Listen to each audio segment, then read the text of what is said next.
ليه كده يا هلال؟ ليه كده؟ ليه كده؟ انا لابس اسود عشان حزنان يا اخي، والله حزنان من النتيجة.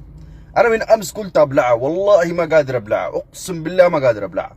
خليته اللي يسوى والما يسوى تكلم فينا، والله العظيم. ما خلاص يا اهلاويه، والله ترى صدعتوا راسنا اقسم بالله العظيم. خلاص غلبتونا 3-0. الهلال اتهزم من الاهلي 3-0 قدام 120,000، ما تقول لي 60,000، 120,000 مشجع. الجمهور له دور، ايوه الجمهور له دور. ما من زمان بنكورك وبنبكي نقول جيبوا الجمهور، خلوا الهلال يلعب بجمهور. انتوا شغالين فساد في الكرة الافريقية. انتوا تلعبوا بجمهور، نحن نلعب بدون جمهور. وين المنافسة الحرة الشريفة؟ ايوه انا 2007 علمت عليك وغلبتك 3-0، لكن برضو كنت مع جمهوري، عندي جمهور، عندي سند. الجمهور له هيبته. الجمهور امس هو اللاعب رقم واحد، هو اللي ساهم في نتيجة المباراة بنسبة 99%.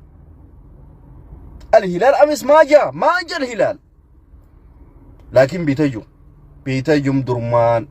وحتكون لكم مغبرة ما بنقتلكم زي الاحداث اللي انتم سويتوها فينا بعد المباراة وقبل المباراة والاساءات والسب والشتم. لا لا لا، احنا بنلعب معاكم كرة في الميدان.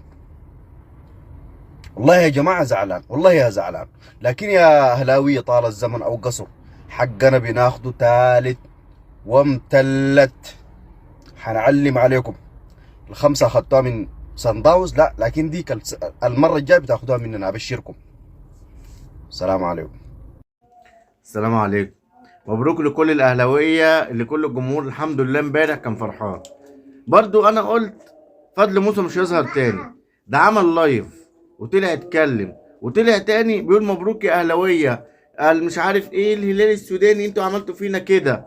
طب انت متوقع ايه؟ هو انت مستوعب ان انت ممكن تكسب الاهلي بسهوله كده؟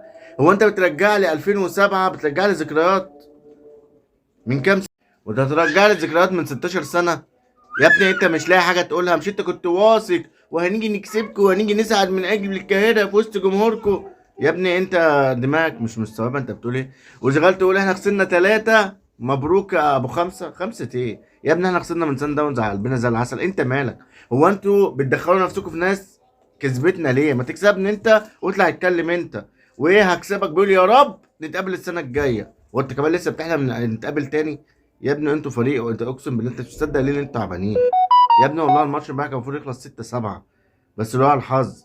يا ابني انت ما تظهرش تاني بالله، بتضحكنا كوميديا. احنا ما بنتفرجش على رامز وبنتفرج عليك. موسى اختفي، ارجوك اختفي يا ابو 3، يا ابو دلودو، يا ابو دلودو يا موسى.